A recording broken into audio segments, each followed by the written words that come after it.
All the villagers raced to the airstrip, singing and dancing when mission pilot Gary Roberts landed at Saminka, a remote village in the Indonesian province of Papua. It had taken the villagers 10 years to cut down the trees by hand to clear the way for an airstrip at their mountainous village, and Gary's mission plane was the first to land. This was a big event. As Gary stepped out of the plane, the crowd grew silent. Their singing and dancing stopped. "Is this a Seventh-day Adventist plane?" a man asked. The villagers had seen the three angels logo on the airplane's tail. Gary was surprised. Saminka was a village previously accessible only by a long trek by foot, so he hadn't expected the villagers to have heard about the Adventist church. The villagers soon told him that many of them were keeping the Sabbath. The reason, they said, was because of a Seventh-day Adventist dog. The story started several years earlier, just across the border in Papua New Guinea, when an Adventist pastor named Moses and a lay pastor named Darius had the same dream on the same night. In the morning, one said, "I had a dream last night."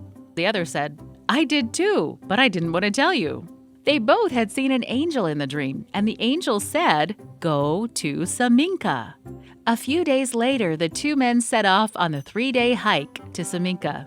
Arriving at the village, they announced evangelistic meetings would be held every evening for a week under a tree on the far side of the village.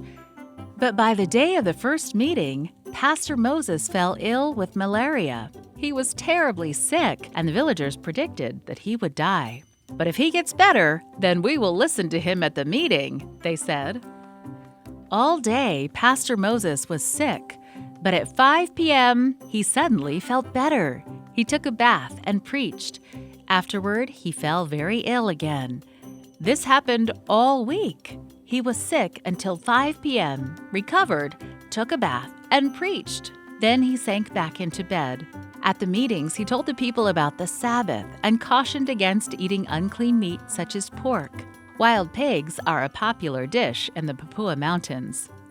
When the week ended, Pastor Moses made an appeal, but no one came forward. Pastor Moses and Darius returned home, deeply disappointed. They wondered why they had had the dream without any results. Back in Saminka, life resumed as normal until Saturday morning. The village's best hunting dog, Dolby, got up and headed down the trail. His owner and other villagers thought he was onto something, so they followed. Dolby went to the tree where the missionary had spoken and sat down. The villagers thought that was strange. The next Saturday, Dolby did the same thing. He got up, walked over to the tree, and sat down. He refused to hunt on Saturdays. The villagers had noticed that Dolby had stopped eating pork, too. He refused to hunt for wild pigs and other unclean animals. "Dolby has become a Seventh-day Adventist," one villager said. "If he worships on Sabbath, we should too," said another. Many villagers began to keep the Sabbath and stopped eating unclean foods. Gary, the mission pilot, was so excited when he heard the story, and he later called Pastor Moses. The pastor was some distance away from Saminka, so he contacted Darius and told him to plan on spending a year at the village, teaching the people about Bible truths. Today, about half of the village of 200 adults and children worship on Sabbath, and 21 people have been baptized. Dolby still doesn't eat unclean food. The villagers say he is a very healthy dog.